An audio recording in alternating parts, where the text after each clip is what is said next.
নতুন জামাইয়ের জন্য মিষ্টি কুমড়ার পিঠা বানালাম। এত মজার, দেখে তো পাগল হয়ে গিয়েছে আর খেয়ে তো আরো বেশি পাগল হয়ে যাবে, কারণ পুরে ভরপুর এই পিঠা, যে কেউ দেখলেই পাগল হয়ে যাবে। আর খেতে তো এত মজার। চলুন দেখে আসি রেসিপিটা কিভাবে বানালাম। এখানে দিয়ে দিয়েছি নারকেল কুড়োনো আর দিয়েছি মিঠাই। দুটো উপকরণ ভালো করে একদম ভাজা ভাজা করে নিতে হবে। প্রথম অবস্থায় একটু পানি উঠে যাবে, তবে বুঝে যাবেন যখন হয়ে আসবে ঠিক ওই পর্যায়ে, আর আঠা আঠা ধরে যাবে তখন নামিয়ে নিতে হবে। অন্য একটি পাতিলে আমি দিয়ে দিয়েছি পানি আর স্বাদ মতো লবণ দিয়ে চাউলের গুঁড়োটাকে এখন কাই করে নিতে হবে।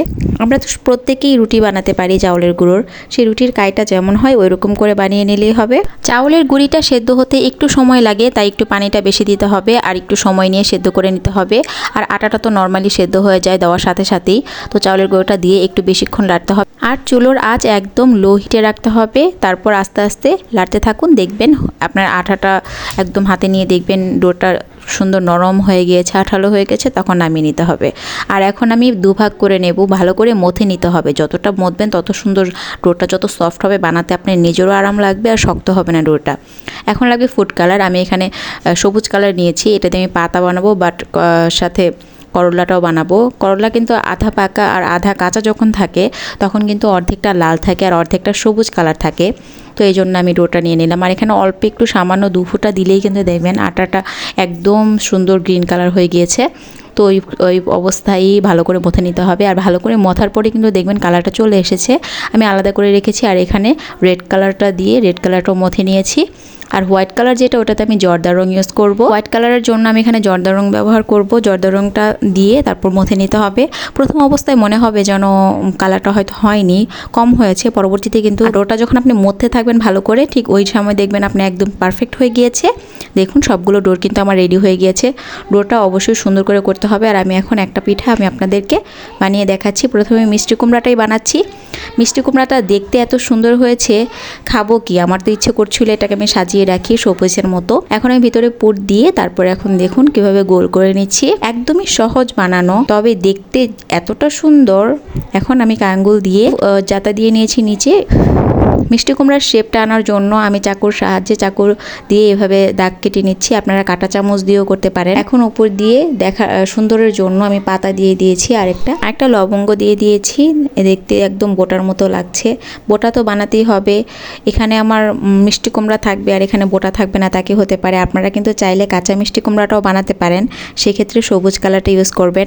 আমি এখানে পাকা মিষ্টি কুমড়া বানিয়েছি। পাকা মিষ্টি কুমড়াটা দেখতে আমার কাছে বেশি ভালো লাগে। আর এখানে আমি পাতা বানিয়ে নিচ্ছি। দেখুন কিভাবে বানাচ্ছি। একটু লম্বাটে করে নিয়েছি আর এখানে দাগ কেটে নিয়েছি পাতার মতো, আর জাস্ট বসিয়ে দিয়েছি। এটা কিন্তু সেদ্ধ যখন করবেন, মানে ভাপ দিবেন, তখন কিন্তু একদম লেগে যাবে।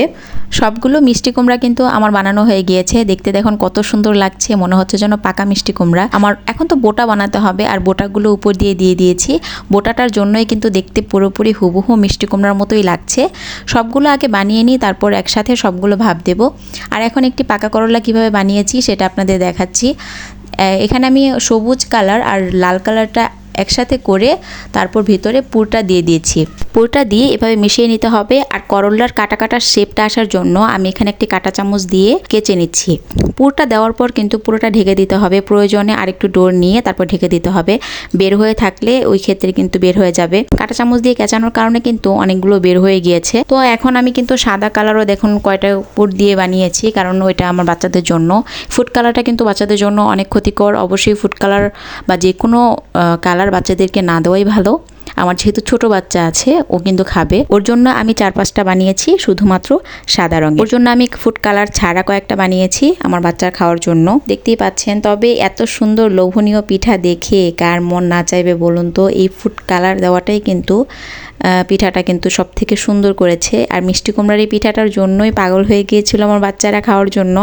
এত মজার এই পিঠাটা, খেতে যেমন মজা, দেখতে তো সব থেকে বেশি লোভনীয়। আমার কাছে মিষ্টি কুমড়াগুলো সব থেকে বেস্ট, সব থেকে ভালো লেগেছে। আর মিষ্টি কুমড়াগুলো আমার ইচ্ছে করছিল না যে খাই। এখন কিন্তু শীতকাল আর বিয়ের সিজন চলছে। এখন কিন্তু আপনারা এইভাবে বিয়ের গায়ে হলুদের যে ডালা থাকে সেখানে কিন্তু সাজিয়ে দিতে পারেন। বরপক্ষ তো দেখে পাগল হয়ে যাবে। এই পিঠা কে বানিয়েছে তাকে তো খুঁজে বের করতেই হবে। ভালো লেগে থাকলে অবশ্যই একটি শেয়ার করে দিবেন, আর অবশ্যই ফলো দিয়ে পাশেই থাকবেন। নতুন নতুন আরও রেসিপি আমি অবশ্যই আপনাদের জন্য ট্রাই করব।